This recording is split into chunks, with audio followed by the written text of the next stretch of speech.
मुख्यमंत्री चंपई सोरेन आज निर्माणाधीन फ्लाईओवर के निरीक्षण के लिए पहुंचे थे। वो निर्माण कार्य को देखने पहुंचे थे, लेकिन ये जो सिरमटोली से लेकर के मैकॉन तक जो फ्लाईओवर का निर्माण किया जा रहा है, उसमें जो अब निर्माण कार्य में बाधक है वो ये ज़मीन एक तौर पर सामने आया है कि आगे का काम जो अवरुद्ध हुआ है वो इस ज़मीन के वजह से, यानी कि ज़मीन अधिग्रहण जो है वो नहीं हो पा रहा है, विभागों से क्लियरेंस नहीं मिल पा रहा है। मुख्य रूप से ये ज़मीन जो है वो ईडी के कब्ज़े में है और ईडी के द्वारा जो है फ़िलहाल ये ज़मीन जो है नहीं खाली कराया गया है।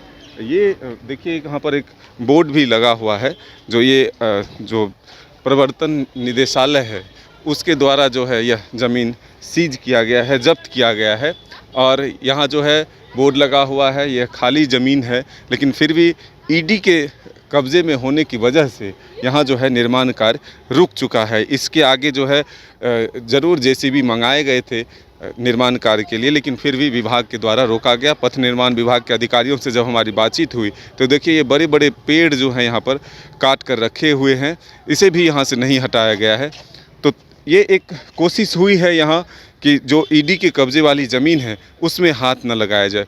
दरअसल झारखंड में जो लगातार ईडी की कार्रवाई चल रही है, इस बीच जो है यह निर्माण कार्य भी चल रहा है। तो ऐसे में ईडी के द्वारा जो जब्त ज़मीन है उसमें पथ निर्माण विभाग के द्वारा फ़िलहाल हाथ लगाने से इनकार किया गया। वो कह रहे हैं कि अब हम मुख्यमंत्री को पत्र लिखेंगे, और मुख्यमंत्री चंपई सोरेन से भी हमने जानने की कोशिश की कि आखिर आप जो निरीक्षण के लिए पहुंचे और ये जो आप देख रहे हैं कि यहाँ ईडी के द्वारा जब्त ज़मीन के वजह से ही आगे का निर्माण कार्य बाधित हुआ है, तो ऐसे में उन्होंने कहा कि फ़िलहाल अभी इस मामले में कुछ भी बोल पाना जल्दबाजी होगा।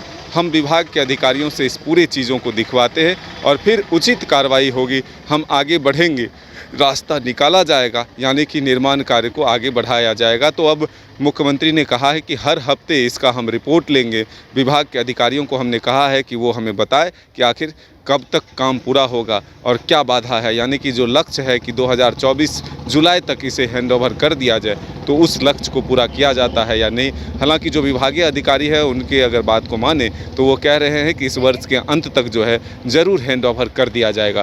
तो एक राज्यवासियों के लिए तोहफ़ा, राजधानी वासियों के लिए जो तोहफ़ा है वो इस वर्ष के अंत तक जो है मिल जाएगा। निर्माण कार्य तेज़ी से चल रहा है, बड़े हिस्से तक जो है काम को पूरा कर लिया गया है। रेलवे के सुपर स्ट्रक्चर को सिर्फ तैयार करना है, वो जितना जल्द तैयार हो जाए तो फिर हैंडओवर भी हो जाएगा। तो हमने आपको वो पूरी तस्वीरें दिखाई है कि किस तरह से निर्माण कार्य चल रहा है और इस ज़मीन को लेकर के जो काम रुका है इसके क्या रास्ता निकलते हैं, ये आने वाले वक्त में भी हम आपको बताएंगे। अपने सहयोगी राजबल्लभ के साथ Madan Singh.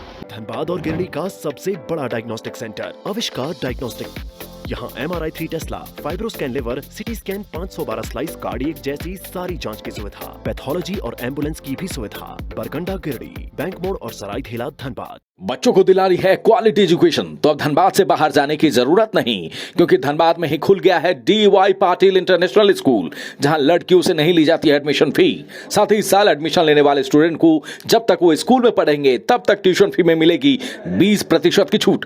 Quality faculty, STEM lab, big play ground, bus facility यानी complete student friendly environment. DY Patil international school, Kailashpuram, near Memco मोड़, धनबाद। Admission open.